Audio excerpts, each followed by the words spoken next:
በአእምሯችሁ ውስጥ አንድ ትልቅ ሀሳብ አለ፣ ግን ለወራት ወይም ለዓመታት ነገ ጀምረዋለሁ እያላችሁ ቆማችኋል። ምናልባት ገና ዝግጁ አይደለሁም፣ በቂ እውቀት የለኝም፣ ወይም ደግሞ ሁኔታዎች ገና አልተመቻቹልኝም የሚሉ ሰበቦችን ደጋግማችሁ ለራሳችሁ ነግራችሁ ይሆናል። ዛሬ ግን ቤተ ክርስቲያን ውስጥ ካየሁት አንድ ትዕይንት የተረዳሁትን አንድ ትልቅ እውነት አለ። አዲስ ነገር መጀመር መቻል አይጠይቅም ፈቃደኝነትን እንጂ። ዛሬ ሐሙስ ነው። አብይ ጾም ከገባ የመጨረሻዋ ሳምንት ሕማማት ናት። የሕማማት ብቸኛ የሚቀደስባት ዕለት ደግሞ ጸሎተ ሐሙስ ወይም ደግሞ ሐሙስ ናት እና በሐሙስ ቀን የተለያዩ ድርጊቶች ያደርጋሉ። ከነዚህ መሀል አንዱ ቅዳሴ ምናምን ነው እና እግር ይታጠባል ምናምን። ዛሬ ቀደም ብዬ ነበር የሄድኩትና መስገጃው ላይ ምናምን መስገጃዬን አስቀምጬ መስገጃው ላይ ቆሜያለሁ።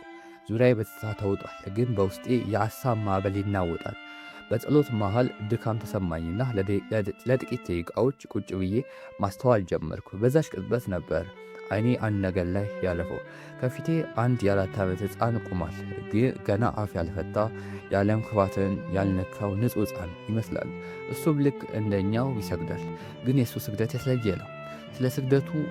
ስለ ስግደት ትርጉም አያውቅም። ፍጹም የሚባል አሰጋገድም አይደለም። እሱ የሚያውቀው አንድ ነገር ብቻ ነው፣ ከፊቱ ያሉት ሲያደርጉ እያየ መሞከር። ሲወድቁ ይነሳል፣ ሲሳሳት ይስቃል። በሂደት ውስጥ እጅግ ደስተኛ ነው። ወደ ራሴ ተመለስኩ። እኔ ግን ከእርሱ በተቃራኒው ነበርኩ። ሁሉም ነገርን አውቀዋለሁ፣ በትንሹም በሚባል ደንቡን፣ ጥቅሙን፣ ስርዓቱን በትንሹም አውቀዋለሁ። ግን በሚገርም ሁኔታ በዛች ቅጽበት ከእርሱ አንሼ ተገኘው። እኔ እንዴት እጀምራለሁ በሚል የጅምር ፍርሃት ታስሬያለሁ። እኔ መች ነው የሚጨርሰው በሚል ውጤት ላይ ብቻ ተኩሬ ጊዜ ከብዶኛል። እሱ አሁን ውስጥ ሲኖር፣ እኔ ግን መዳረሻ ላይ ቆሜ ዛሬን አጣታለሁ። ያን ጊዜ አንድ ጥያቄ በአእምሮዬ ውስጥ መጣ። ይህ ሕፃን ያላወቀው እኛ ግን አውቀን የተሸነፍንበት ምስጢር ምንድን ነው? ያ ሕፃን ያላወቀው እኛ ግን አውቀን የተሸነፍንበት የመጀመሪያው ምስጢር በሂደት ወይም ደግሞ በፕሮሰስ ላይ ትኩረት ማድረግ ነው። ያ ሕፃን የሚያተኩረው እንዴት እንደሚሰግድ እንጂ ስለ ስግደት ትርጉም አይደለም። እጁን ሲያነሳ፣ ጎንበስ ሲል፣ ግንባሩ መሬት ላይ ሲያሳርፍ ለእርሱ ያቺ ቅጽበት ብቻ ትርጉም ያላት። እሱ ጸሎቴ ይሰማ ይሁን ወይም ደግሞ አሰጋገዴ ትክክል ነው ብሎ አይጨነቅም። እኛ ግን አዲስ ነገር ስንጀምር ገና የመጀመሪያው እርምጃ ስንረግጥ መጨረሻው ላይ ነው ለመድረስ እንቸኩላለን። መጀመሪያ ሁሉንም ነገር አውቀን ሁሉንም ስህተቶች አስቀድመን ዘግተን ለመጨረስ እንሞክራለን። ያ ደግሞ ጉዞውን ገና ሳንጀምር እንዲቆም ያደርገዋል። ተራራው ለመውጣት ስትነሱ አይንህ ጫፍ ላይ ብቻ ከሆነ መንገዱ ያዳክርሃል። ድንጋዩ፣ አቀበቱ፣ ቁልቁለቱ ስቃይ ይሆንብሃል። ነገር ግን ትኩረት በእያንዳንዱ እርምጃ ላይ ከሆነ በምትተነፍሰው አየርና በምታየው ተፈጥሮ ደስተኛ ከሆንክ ሳታውቀው ጫፍ ላይ ትደርሳለህ። ስኬት ማለት መድረሻው ላይ የምታገኘው ዋንጫ ብቻ አይደለም። ስኬት ማለት በየቀኑ የምታደርገው ጥረት ውጤት ነው። መጀመሪያው ውጤት ላይ አታተኩር። ውጤቱ የሂደቱ ውጤት ነው። በሂደት ውስጥ ገብታችሁ መጀመርን ብቻ ልመዱ። ዛሬ ምን ልስራ ከማለት ይልቅ ዛሬ በሂደት ውስጥ ምን ተማርኩ ብላችሁ ራሳችሁ ጠይቁ። ሂደት ላይ ስታተኩር ፍርሃት ይጠፋል። ምክንያቱም ፍርሃት የሚመጣው ካልደረስኩበት ብለን ከምንጨነቅለት ነገር እንጂ አሁን ከምናደርገው ዛሬ አይደለም። ስለዚህ ዛሬ ውጤቱ ለጊዜው እርሱትና ሂደቱን ውደዱት። ጊዜው እርሱ መዳረሻችሁ ይሆን። ሁለተኛው ደግሞ ያ ልጅ ሳያውቀው እኛ እያወቅን የተሳሳትንበት ነገር ፍጹምነት ነው፣ ፐርፌክሽን። ብዙዎቻችን አንድ ነገር ለመጨመር ስናስብ የምንጠብቀው አንድ ልዩ ቀን አለ።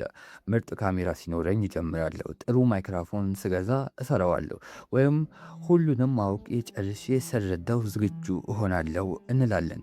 ይህ ሕፃን ግን ፍጹም ሆኖ ለመታየት አይጨነቅም። ልብሱ ቢቆሽሽ፣ አሰጋገዱ ቢዛባ ግድ የለውም። እሱ የሚጀምረው ባለው አቅም ነው። እውነታው ግን ይሄ ነው። ጥራቱ የሚመጣው ከድግግሞሽ እንጂ መጀመሪያውኑ ምርጥ ከመሆን አይደለም። እዚህ ላይ አንድ ትልቅ ትምህርት የሚሰጥ ጥናት ላካፍላችሁ። በአንድ የጥበብ ትምህርት ቤቶች መምህሩ ተማሪዎችን ለሁለት ከፈላቸው። የመጀመሪያው ቡድን በሴሚስተር መጨረሻ ላይ አንድ ፍጹም የሆነ ማሰሮ ብቻ ይዛችሁ በዛው ትመዘናላችሁ አላቸው። ሁለተኛውን ቡድን ግን ስለ ጥራቱ አትጨነቁ፣ ብቻ ብዙ ማሰሮ ስሩ፣ በሰራችሁት ማሰሮ ብዛት ክብደት ትመዘናላችሁ አላቸው። ውጤቱ ምን ሆነ መሰላችሁ?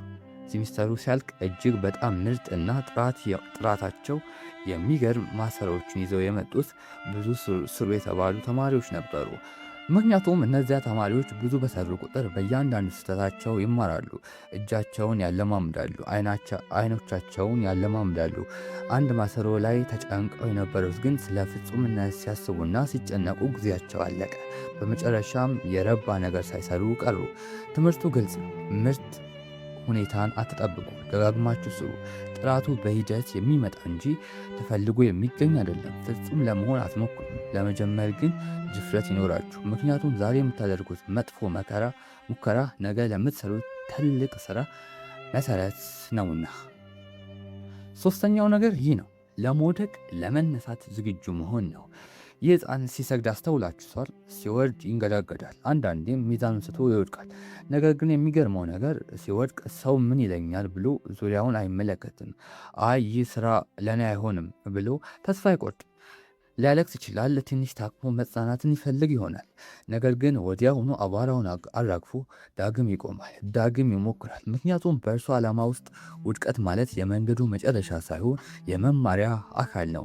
እኛ ትላልቆች ስንሆን ግን ይህንን ንጹሕ ድፍረት እናጠዋለን። አዲስ ነገር ለመጀመር ስናስብ ከስራው ክብደት ይልቅ የሰዎች አስተያየት ይከብደናል።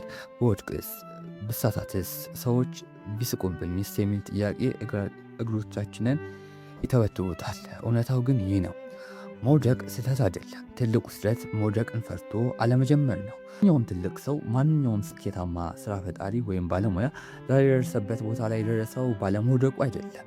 ይልቁንም ከመውደቁ ይልቅ የመነሳት ፍላጎት ስለነበረበት ነው። እኛ አዲስ ነገር ለማወቅ ስንጥር እንደ ሕፃኑ ለመነሳትና ለመውደቅ ልባችን ክፍት ማድረግ አለብን። ታዲያ ዛሬ ለመጀመር ምን ይጎልሃል? ምንም አይጎልም። ነገ የሚለው የሽንፈት ቃል ነው። ዛሬውኑ ቅበሉት። ነገ የሰነፎች ቀጠሮ ናት። ነገ መቼም አትመጣም። አሁን ባለህበት ቦታ፣ አሁን ባላችሁ እውቀት የመጀመሪያውን እርምጃ ውሰድ። ይህ ሕፃን እንዳልፈራ እናንተም አትፍሩ። ፍጹም ለመሆን አትጨነቁ። ለመጀመሪያ ግን ቁረጡ። ምክንያቱም ትልቅ ለውጥ የሚመጣው ከመደረሻው ሳይሆን ዛሬው በምትወስዱት በዚች በትንሽዬ እርምጃ ነው። ይህ ታሪክ በውስጣችሁ ለውጥ ካመጣ፣ ያሰባችሁት ይህንን አንድ ነገር ዛሬ ለመጀመር የወሰናችሁትን ሀሳብ ኮመንት ላይ አጋሩ። እኔ ዳንኤል ነበርኩ። ለተጨማሪ እንዲህ አይነት ጥልቅ የህይወት ትምህርቶች ቻናላችን ሰብስክራይብ አድርጉ። ቅጽበት 22 ነው። ሰብስክራይብ በማድረግ ተሰቡን።